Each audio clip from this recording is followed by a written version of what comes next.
Sudden గా అమరవీరుల స్తూపం దగ్గరికి రావడానికి ఇంతమంది నిరుద్యోగులను తీసుకురావడానికి కారణం ఏంటి? అంటే నేను ఇవాళ సెప్టెంబర్ 17th ఏదో ఒక దగ్గర ప్రోగ్రామ్ చేయాలి కదా, ఈ తెలంగాణ విమోచన దినం కాబట్టి. ముఖ్యంగా ఈరోజు నిన్న లాస్ట్ 1 వీక్ కింద నిరుద్యోగ యువత వచ్చి మాకు ధైర్యం చెప్తందుకు ఏదైనా ప్రభుత్వానికి కొన్ని సమస్యలు మా దృష్టికి తీసుకుపోవాలంటే సెప్టెంబర్ 17th అమరవీరుల స్తూపం దగ్గరికి వచ్చినప్పుడు మీరు రండి, తప్పకుండా మీకు మాట ఇస్తున్నా, ధైర్యంగా ఉండండి, ప్రభుత్వం దృష్టికి మీ సమస్యలు తీసుకుపోతా అని చెప్పడం జరిగింది. అందుకని అందులో భాగంగానే ఈరోజు రావడం జరిగింది. మీరేమో ప్రభుత్వం దృష్టికి తీసుకెళ్తున్నా అంటున్నారు, కానీ ప్రభుత్వంలోనే వ్యతిరేక జ్వాలలు వినిపిస్తున్నారని కొంతమంది కామెంట్ చేస్తున్నారు. ఎలా చూస్తారు? ప్రభుత్వంలో ఉండి ప్రజల పక్షాన మాట్లాడుతున్నామంటే అది ప్రభుత్వానికి మేలు చేస్తున్నట్టు. ఆ ధైర్యం ఎవరికి ఉండదు. వాళ్ళు వాళ్ళ సొంత లాభం కోసం, స్వార్థం కోసం చాలామంది ప్రజా సమస్యల్ని ప్రభుత్వం దృష్టికి, ముఖ్యమంత్రి దృష్టికి తీసుకుపోలేరు. ఎందుకంటే వాళ్ళ వ్యక్తిగత ప్రయోజనాల కోసం.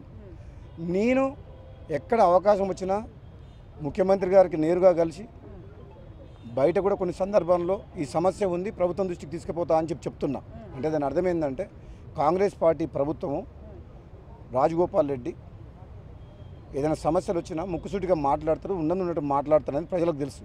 అందులో భాగంగా వీళ్ళకి ధైర్యం చెప్తాను నిరుద్యోగ యువకులకు వచ్చిన తప్పితే వ్యతిరేకంగా ప్రభుత్వ వ్యతిరేక చర్యలు చేయాల్సిన అవసరం నాకు లేదు. నేను కాంగ్రెస్ పార్టీ మనిషిని, కాంగ్రెస్ పార్టీ ఎమ్మెల్యే, ప్రభుత్వం 5 ఏళ్ళు ఉండాలి, మళ్ళీ రావాలి 5 ఏళ్ళు అని చెప్పి కోరుకున్న మనిషిని, తెలంగాణ ఉద్యమంలో ఉన్న మనిషిని, కాంగ్రెస్ రక్తం పార్లమెంట్ సభ్యునిగా తెలంగాణ కోసం కొట్లాడి తీసుకొచ్చిన మనిషిని. కాబట్టి ఎప్పుడు కూడా కాంగ్రెస్ పార్టీ వాదిగా కాంగ్రెస్ పార్టీని ఇంకా బలోపేతం చేసేందుకే ప్రయత్నం చేస్తా. కొందరు వాళ్ళ స్వార్థపరులు చెప్పలేకపోతారు కొన్ని విషయాలు, నేను చెప్పగలుగుతా. ఉదాహరణకు మనకి ఇప్పుడు లోకల్ బాడీ ఎలక్షన్స్ పెట్టలే, 2 సంవత్సరాలు అయింది సర్పంచ్ ఎన్నికలు లేక. గ్రామాలన్నీ గాలికి వదిలేసినట్టు అయిపోయింది.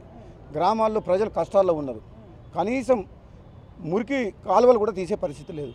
మరి తొందరగా ఎలక్షన్స్ పెట్టాలని ప్రజలు కోరుకుంటున్నారు. సో అది ప్రభుత్వం తీసుకోవాల్సిన బాధ్యత మా మీద ఉంది. ఏదైనా మన రిజర్వేషన్ ఇష్యూ ఉండొచ్చు, ఇంకేదైనా ఇష్యూ ఉండొచ్చు, కానీ గ్రామాలను అయితే ప్రజలు వదిలిపెట్టలేం కదా. అంటే రాజగోపాల్ రెడ్డి అంటేనే డేరింగ్, డైరెక్ట్ వెళ్ళి ముఖ్యమంత్రితో మాట్లాడవచ్చు కదా, ఎందుకు ఇలా మీడియా వేదికగా కానీ లేదా సభల్లో ఎందుకు మాట్లాడాలి? ఇవన్నీ కూడా ప్రతిపక్షాలకు ఆయుధాలుగా మారుతాయి అని కామెంట్ చేస్తారు. నేను ఎప్పుడు మా మీటింగ్ అయినా నన్ను మీటింగ్కి పిలిస్తే ప్రజలు ఏమనుకుంటున్నారు, మనం ఏం చేస్తే బాగుంటుందని చెప్పి నిర్మోహమాటంగా సిఎల్పి మీటింగ్లలో చెప్పే మనిషిని. చాలా సందర్భాల్లో చెప్పిన. ఇక్కడికి వచ్చింది ఏంటంటే మీరు తప్పకుండా భయపడకండి, నేను తప్పకుండా ముఖ్యమంత్రి దృష్టికి, ప్రభుత్వం దృష్టికి తీసుకెళ్తా, మీరు అధైర్యపడొద్దు, ధర్నాలు నిరసనలు చేయొద్దు, మీరు ఆందోళన పడొద్దు, నేను కాంగ్రెస్ పార్టీ ఎమ్మెల్యేగా ప్రభుత్వం దృష్టికి తీసుకుపోతాను ధైర్యం చెప్తానికి వచ్చిన. ఇది అవసరం వాళ్ళకు. మీరేమో ధైర్యం చెప్తామంటున్నారు, కానీ ఈ మధ్య కాలంలో మంత్రి పదవి కానివ్వండి, ఈ అన్ని అంశాల వల్లే మీరు ఈ విధంగా మాట్లాడుతున్నారని మీ పార్టీలో ఉన్నటువంటి నాయకులు. నేను ఇప్పుడు కాదు, మొట్టమొదటి నుంచి కూడా కాంగ్రెస్ పార్టీలో ఉండి కూడా, కాంగ్రెస్ ఎంపీగా ఉన్నప్పుడు కూడా తెలంగాణ విషయంలో, ఉద్యమం విషయంలో కానీ, ప్రజా సమస్యల విషయంలో కానీ, ఆనాడైనా ఏనాడైనా పదవిలో ఉన్నా పదవిలో లేకపోయినా ప్రజా సమస్యల విషయంలో కాంగ్రెస్ పార్టీకి ఎప్పటికప్పుడు కొన్ని సందర్భాల్లో బహిరంగంగా మాట్లాడుతున్నాం, కొన్ని సందర్భాల్లో ఇంటర్నల్గా మాట్లాడుతున్నాం.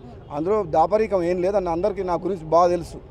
ముఖ్యమంత్రి రేవంత్ రెడ్డికి, రాజగోపాల్ రెడ్డికి ఏమైనా గ్యాప్ వచ్చిందా? ఎందుకు ఆయన మీద కామెంట్ చేస్తున్నారు? మీ పైన ఏకంగా క్రమశిక్షణ చర్యలు కూడా తీసుకోవాలని మీ పార్టీ నేతలే చెప్తున్నారు. ఎవరన్నారు? మన మల్లురవి గారు క్రమశిక్షణ కమిటీ కంప్లైంట్ రాలేదు అనేది. కంప్లైంట్ రాదు, ఎందుకంటే నేను ప్రజల గురించి మాట్లాడుతున్నా, ప్రజా సమస్యల గురించి మాట్లాడుతున్నా. నా గురించి ఎవరు కంప్లైంట్ చేస్తారు? అది పార్టీకి మంచిది. నేను ఏదైతే మాట్లాడుతున్నా, ఈ రాష్ట్రంలో కాంగ్రెస్ పార్టీకి ఆపోజిషన్ లేదు. కాంగ్రెస్ పార్టీ అధికార పక్షం, కాంగ్రెస్ పార్టీ నాయకులే ప్రతిపక్షం. ఎందుకంటే ప్రతిపక్ష పార్టీల యొక్క పాత్ర కూడా ఈరోజు రాజగోపాల్ రెడ్డి వంటి వాళ్ళు ప్రజా సమస్యల గురించి నిర్మోహమాటంగా మా పార్టీ అధిష్టానానికి, ప్రభుత్వానికి, ముఖ్యమంత్రి గారికి చెప్తున్నామంటే ఇక్కడ ప్రతిపక్షం అనేది లేదు తెలంగాణ రాష్ట్రంలో. ప్రజా సమస్యల్ని భుజం మీద వేసుకున్న మేము 2 పాత్రలు మేమే పోషిస్తున్నాం. కాబట్టి ఈ రాష్ట్రంలో కాంగ్రెస్ పార్టీకి ఎదురు లేదు. Thank you. సో మొత్తానికైతే రాజగోపాల్ రెడ్డి చెప్తుంది ఏంటంటే తను నిరుద్యోగుల కోసం కానివ్వండి, లేదంటే ఇతర అంశాలపైన కూడా తను ఖచ్చితంగా ప్రజల దృష్టికి తీసుకొని వెళ్తానని, అదేవిధంగా ఏదైతే ప్రజల కోసం తను ఫైట్ చేస్తున్న దానికి ప్రతి ఒక్కరు యాక్సెప్ట్ చేయాలి, కానీ నా మీద క్రమశిక్షణ చర్యలు ఎందుకు తీసుకుంటారు? సేమ్ టైం ప్రభుత్వంలో ప్రస్తుతం నేను అందరిలాగా కాకుండా ఏదైతే ప్రజల కోసం అవసరాలు ఉన్నాయో వాటి కోసం నేనే ప్రశ్నిస్తున్నాను, కానీ ఎవరికి వ్యతిరేకం కాదు, నేను కాంగ్రెస్ మనిషినే, కాంగ్రెస్ వాడిని అంటూ కూడా ఎమ్మెల్యే రాజగోపాల్ రెడ్డి చెప్తున్నటువంటి పరిస్థితి. వీడియో జర్నలిస్ట్ శంకర్తో హేమ, బిగ్ టీవీ.